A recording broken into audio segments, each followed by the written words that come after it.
Video ini menunjukkan bagaimana Hamas menyimpan ribuan roketnya di kedalaman tanah melalui terowongan. Terlihat roket-roket besar ditempelkan secara memanjang di dinding terowongan itu. Dari bentuknya yang besar dan panjang, diperlukan 2 orang untuk menggotongnya. Bisa dipastikan berat roket itu lebih dari 10 kg. Pertanyaannya, kok bisa Mossad, dinas rahasia Israel yang katanya terbaik di dunia itu, seringkali gagal mendeteksi keberadaan barang sebesar itu? Dari jalur mana Hamas bisa mendapatkannya? Ribuan pula jumlahnya. Tensi Timur Tengah memanas setelah kelompok militan Palestina Hamas melancarkan serangan ke Israel pada Sabtu 7 Oktober 2023.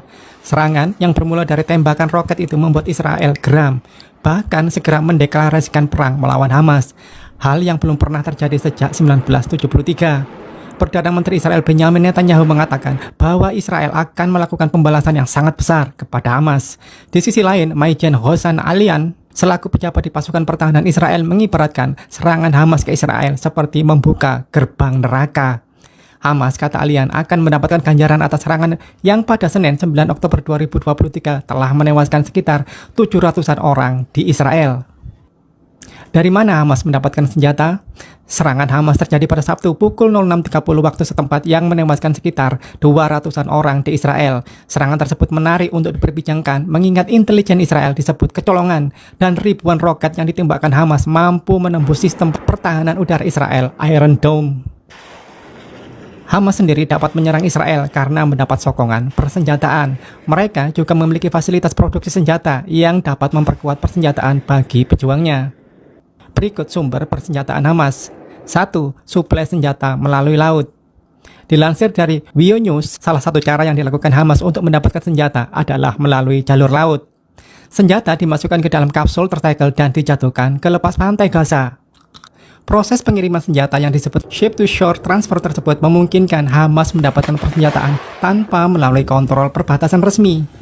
Seperti diketahui, Laut Gaza memang diblokade secara ketat oleh Israel. Hamas juga berpeluang mendapatkan pasokan senjata dalam jumlah besar secara terus-menerus.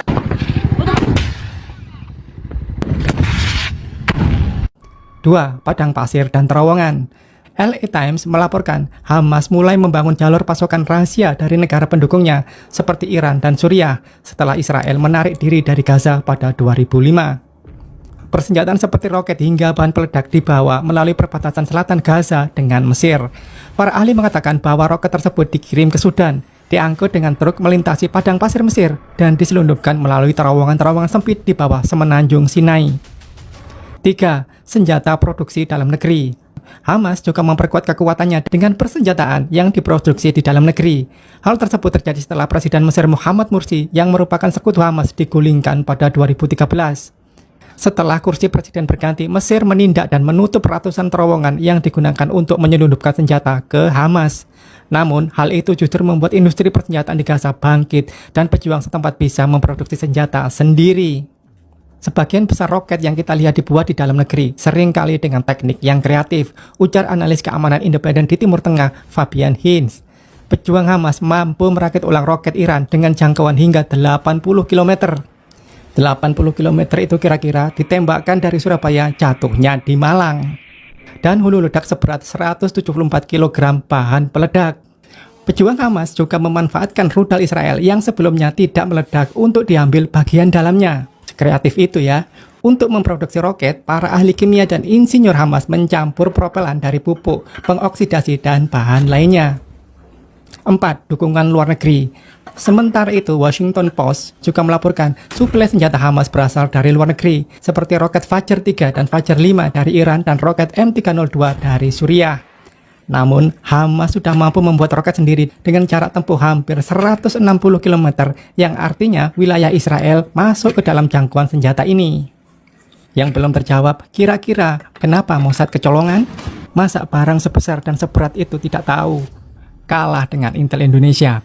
Sabu seberat setengah gram saja bisa ketahuan.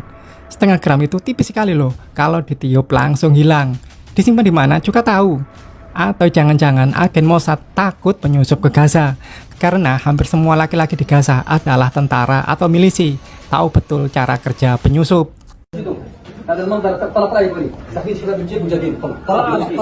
طلع جيب الاسرائيلي حاطينه دخل المنطقه لا سجدة الشكر ان شاء الله على هذا النصر. اللهم اتم نصرك واعزنا يا رب لشعبنا وامتنا. الله اكبر.